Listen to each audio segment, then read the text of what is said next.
The link between burning your garbage and climate change. Coming up in today's program, there's also the use of critical technology by government to capture and share spatial or geographical data. And on a lighter note, we stand innovation one more time. Hello, I'm Adrian Atkinson. Welcome to Jamaica Magazine. Our show begins right now.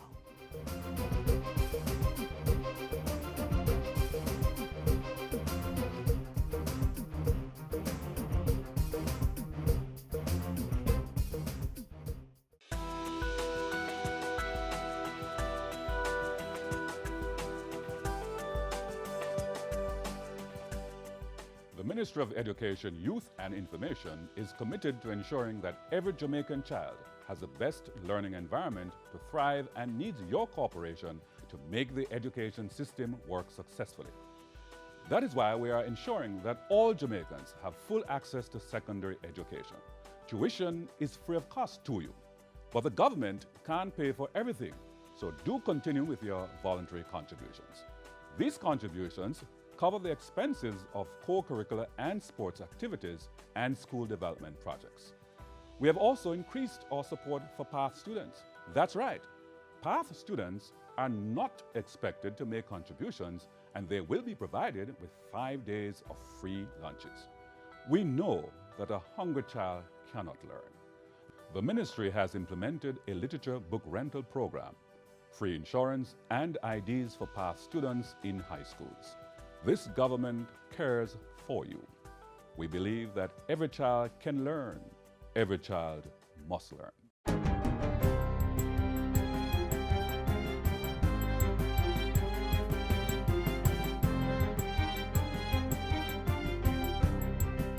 Good day, I'm Stephen McHugh, and this is your GIS News for Thursday, August 17. The country recorded its 10th consecutive quarter of economic growth for the period ending June 2017. Bank of Jamaica Governor Brian Winter says the country's gross domestic product increased by 0.1% for the quarter, bringing overall growth for the 2016-2017 fiscal year to 1.3%.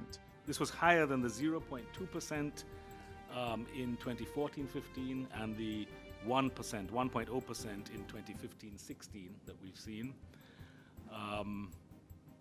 So we're seeing a continuing improvement in the growth path, albeit still modest, not as strong as we would like, but it's a consistent picture.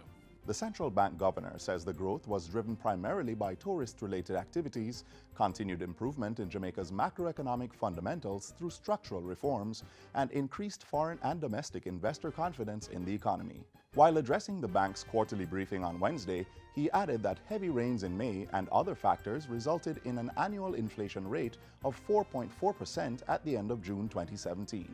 The outturn for June was slightly above the 4.1% at March 2017, and this uptick is in line with what we previously announced and partly reflected the impact on agricultural food prices of the flood rains in May and some changes in the prices of goods and services because of the tax package implemented at the start of the fiscal year. Looking ahead, he says inflation is projected to fall within the BOJ's target range of 4 to 6% for the 2017-2018 financial year. Real GDP for the period is estimated to expand within the range of 1.5 to 2.5%, with further projected strengthening over the medium term. The Child Development Agency, CDA, has launched a case management system to more efficiently track cases of children in state care.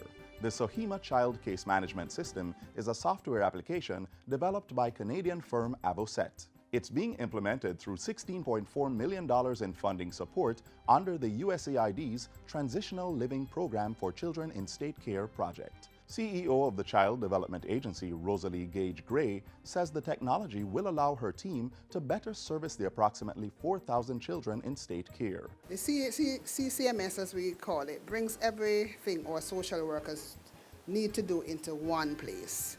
It reminds them of tasks to complete, the needs of our children and families, and the reports that are coming due. So it has a capability to alert our supervisors, for example, if a child has not been served for a period. pointing out that the CDA receives about 13,000 reports each year, treating with about 1,200 reports of child abuse every month. Youth State Minister Floyd Green says this system is long overdue. Now, can you imagine the difficulty that our child care officers had to treat with when all of these cases were literal files, paper, that had to be passed around to ensure that the work was being done? This will help us to rid ourselves of that system and the inefficiency which is inherent in that sort of system. The software will allow the CDA to connect with critical stakeholders, including the Children's Court, Family Court, Office of the Children's Registry, and CISOCA, along with the Office of the Children's Advocate and the Youth Ministry. Chief Medical Officer Dr. Winston Delahaye is refuting reports suggesting that a deal has been signed for a Cayman Islands businessman to supply the Ministry of Health with medicinal cannabis. According to Dr. Delahaye, a story aired in the Cayman Islands indicating that a businessman there is close to inking a deal to supply cannabis oil medication to the Hope Institute in Jamaica is not true. The CMO says he is aware of one proposal for a cannabis-related clinical trial at the Hope Institute, which was submitted to the Ministry of Health's Ethics Committee. But he insists that the proposal has not been accepted, adding that the ministry has no plans of engaging any overseas entity to supply the entire health ministry with any form of medicinal cannabis. The Transport Authority has reopened 3,683 spaces for route taxis and 229 rural stage carriages island-wide. The policy is effective from August 14 to September 29. Communications Coordinator at the Transport Authority, Merdina Callum, says the routes have been reopened to satisfy the increased demand for legally operated public transportation services and to encourage illegal operators to get registered. Some of the routes that are available include Lioneltown to Portland Cottage in Clarendon, Junction to Gutters in St. Elizabeth, Brownstown to Higgins Land in St. Anne, Montego Bay to Granville in St. James, and Santa Cruz to Black River in St. Elizabeth. The complete list of routes will be published on the authority's website at ta.org.jn. Interested persons may also contact the authority's Customer Care Center at 618-0959 for further information. And finally, motorists traversing the Stetting to Freeman's Hall roadway in southern Trelawney are being urged to obey warning signs as the road is being upgraded. An $18 million road improvement project is currently underway and is expected to be completed in October. Work on the 700-meter roadway includes drainage improvement as well as reshaping and overlaying using asphaltic concrete. The project is a Housing Opportunity Productivity Employment Hope Program initiative being executed by local contractor MAE Construction. And that's it for JIS News Today. I'm Stephen McHugh. Thanks for watching.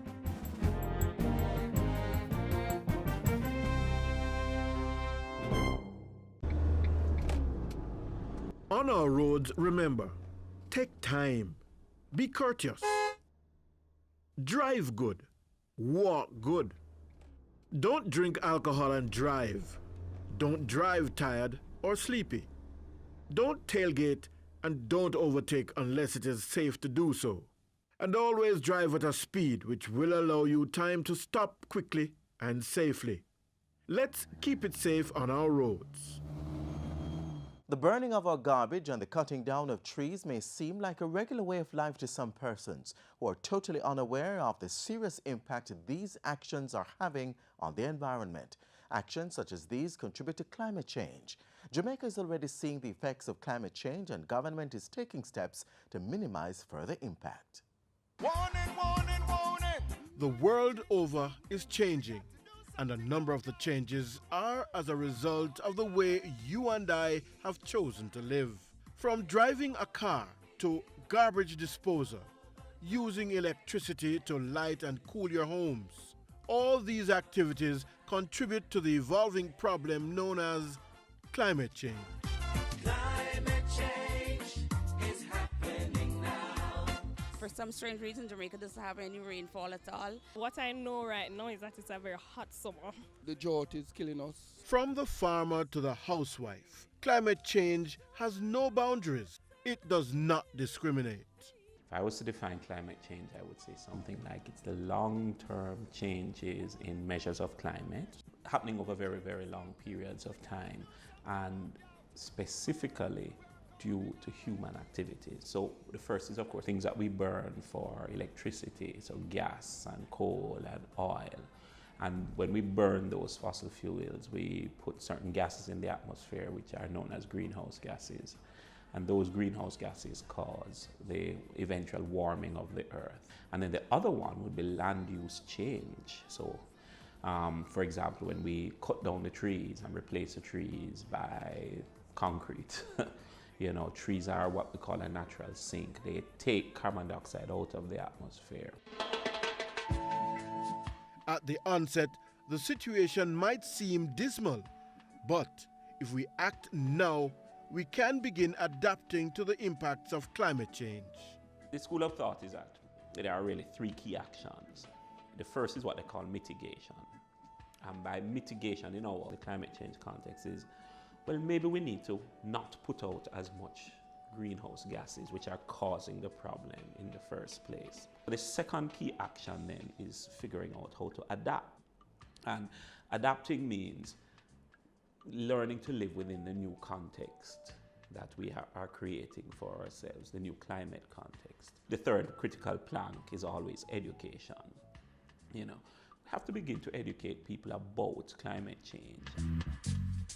The country has been implementing a number of climate change resilient programs since 1995, when it became party to the United Nations Framework Convention on Climate Change, UNFCCC, the main international treaty on climate change.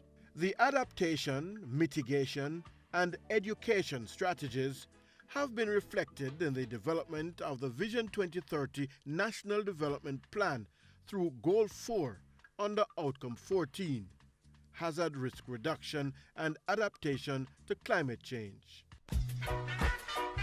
As a country, we need to think, how can we reduce our greenhouse gas output? One obvious way is, for example, renewable energy. You know, so to pursue renewable energy as a viable energy option. Our main activity is to ensure that we keep whatever forests we have in Jamaica intact. And in areas that we have lost the forest, is to replace it. We have experienced firsthand and will continue to see the changes that result from climate change. It is real, and all hands have to be on board to ensure success in our mitigation, adaptation, and education strategies. With climate change, we must change.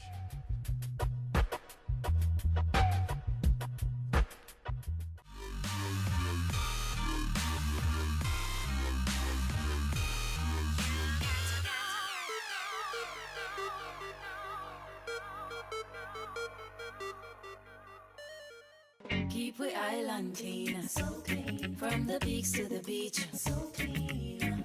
No dirty up Jamaica, please don't do it. Keep we island clean, so clean. From the peaks to the beach, so clean. No dirty up Jamaica, please don't do it. No dash, no paper, no dash, no plastic. Dispose your garbage responsibly. No know how to recycle, learn it quick. And if you drop it, better pick up every piece of it. Plastics last forever, don't forget the bits. Cause when them touch the street, them end up in the sea. Collect pan the reef where they fish them feed. And when you want seafood, I eat your Keep eat. we island clean, so clean. From the peaks to the beach, so clean. No dirty up Jamaica, please don't do it. No dirty up Jamaica, no dirty up Jamaica, no dirty up Jamaica, no dirty up Jamaica. Up next, we look at the geographic information system that is enabling the government's National Development Plan. It's all around us. It influences how we work, learn, live, play, and plan for the future.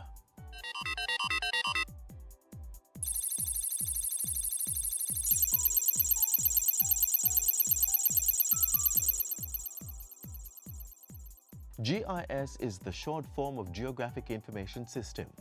It's a computer-based system built to capture, store, manipulate, analyze, manage, and display all kinds of spatial or geographical data. In geography class in high school, persons were taught that in geography, we're able to locate where features are using coordinates. That's the basis of GIS. Knowing where these features are on the Earth's surface and being able to represent that within a computer-based environment where that is seen visually. So it's a support tool that we use to provide additional extension to any business process. And with this GIS technology, the government has been mapping Jamaica's course on the information highway. Leading that charge is the Land Information Council of Jamaica, LICJ, a mandate held since 1992. Jamaica is considered the leading country within the English-speaking Caribbean with regards to GIS. We're able to provide direction, policy development. In addition to coordinating the implementation of a national land information policy strategy, the LICJ has also been instrumental in developing a national GIS network. And with the foundation set, the Council is now focused on establishing and implementing a National Spatial Data Infrastructure, NSDI. Through that infrastructure, government will be able to capture, manage, maintain, integrate, discover, and distribute spatial data at all levels of society. The LICJ's mandate is executed through its secretariat, the National Spatial Data Management Division, NSDMD. We provide a lot of technical support to all of these various government agencies that actively use GIS to carry out their mandate. We train these persons. Apart from that, we facilitate conducting GIS needs assessments. Government is currently the largest user of geospatial and related technologies, and that usage runs throughout government. It's seen in the water sector, transport, disaster management, environment management, national security, education, health, and agriculture. But no other area has seen the proliferation of GIS technology than that of land use and development. At the Urban Development Corporation, GIS is used to streamline operations in various departments, including estate management, business development, architecture, and corporate security. We're on the road now to our 50th anniversary, and we see GIS as being that enabling tool to provide UDC now with not just the way to make better decisions in development, but also improving UDC's image as a modern entity. The same is true for the National Land Agency's land titling, land valuation, surveys and mapping, and estate management divisions. A lot of the business processes that exist within the different divisions have GIS tied into it. So for example, there is no way that somebody can, at present, acquire a new certificate of titling without some work happening on the GIS end. The National Works Agency also uses GIS in project planning, land acquisition, and location analysis. Everything that we do has a spatial component to it, and it's hard to deny that GIS is going to play a role in all of that. Cost savings, greater efficiency, faster decision making, improved communication, and better record keeping are all derived from the use of GIS. And the private sector also has been getting in on the technology. Increasing GIS nationwide is also a focus for the LICJ and the NSDMD. To facilitate this, the government has signed an enterprise license agreement with the Environmental Research Institute. That agreement has been a game changer. It has allowed us to be more efficient, in terms of accessing the data and using it to provide more information and to engage also with the public as well. What it does is open up a whole new world. So there are almost no limits to what we can do with GIS and improving the way we handle our spatial data as a government. Public awareness has also been heightened with the GIS Day during Geography Awareness in November. That observation has been staged annually since 2003. In 2017, with the LICJ celebrating 25 years groundbreaking work, there will be a two-day GIS user conference in October. The conference will focus on national security for sustainable development under the theme Geospatial Technologies, Mapping Our Way to Secure Communities. As we strive to learn more about each other and the world around us, there is no doubt that GIS is the most practical and beneficial tool in this process. As Jack Dangamond, co-founder of the Environmental Systems Research Institute, said, GIS is waking up the world to the power of geography, the science of integration, and has the framework for creating a better future. We invite you to learn more about the GIS User Conference by visiting the webpage at gisuserconferenceja.com.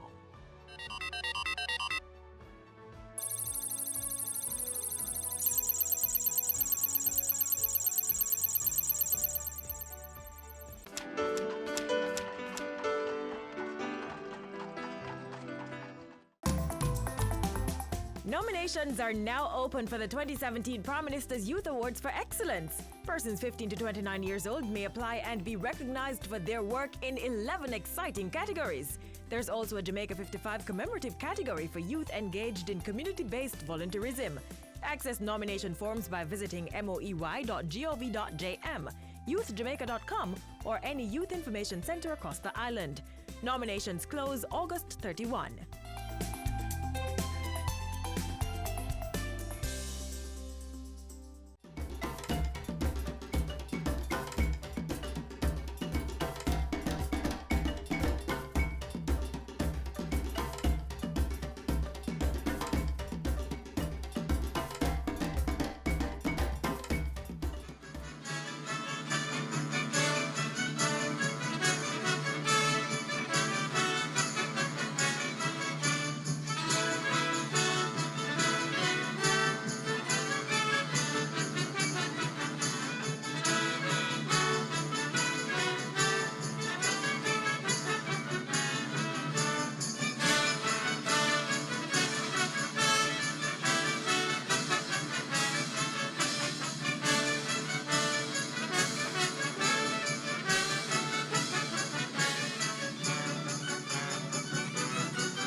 C'è massi fuie, c'è la sta. E non te puoi espresso, non ti scuoie su acqua da.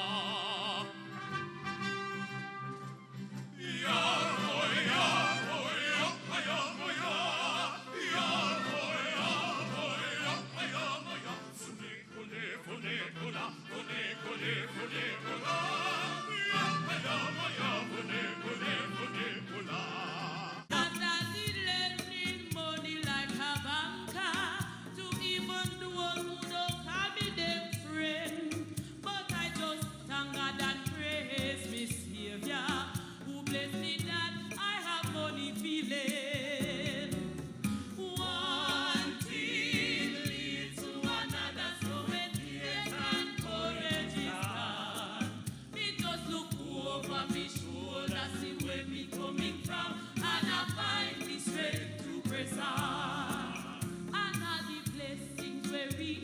a share them. And the shop back done in a big Jalmal class. So comrade keep a post stress and panka. I am big teacher and I'm moving up fast. Believe me, one thing lead to another. And it is plain for everyone to see. And I am very, very proud to tell you that last week I was made a JP. One thing lead to another, so when fears and courage is gone, me just look over me shoulder, see where me coming from, and I find the strength to press on. Why don't you rise and look around you? You know you're gonna see who you really are. Oh, baby, on that clear day, how it will astound you. That glow of your being outshines every star. You will feel a part of me. Every mountain, every sea and shore. You know you're gonna hear from far and near a world you never ever heard before. And on that clear day, on that clear day, you will see forever and ever and ever. You will see forever and ever and ever. Yes, you will see forever and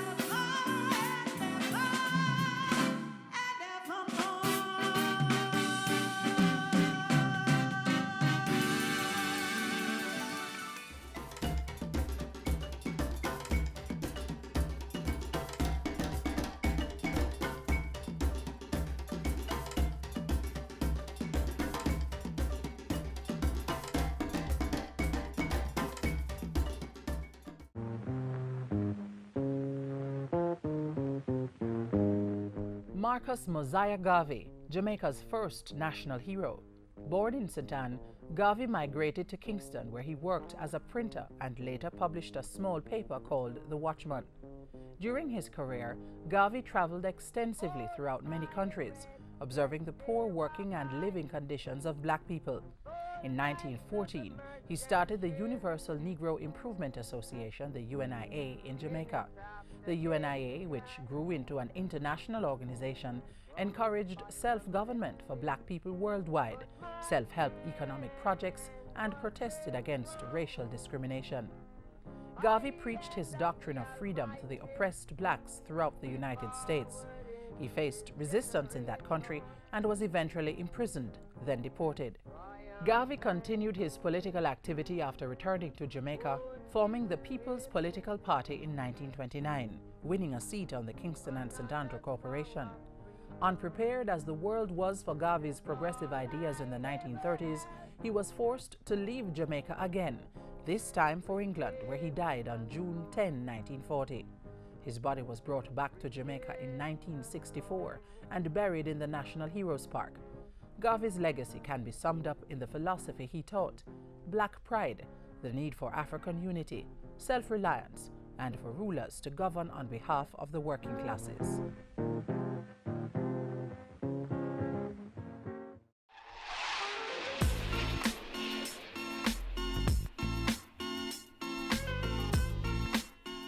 That's all the time we have for today, but another program comes your way tomorrow. Until then, just click on our website, jis.gov.jm, to stay connected.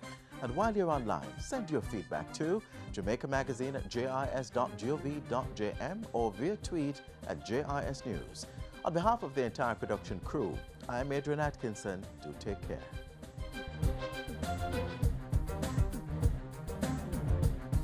This has been a production of the Jamaica Information Service, the voice of Jamaica.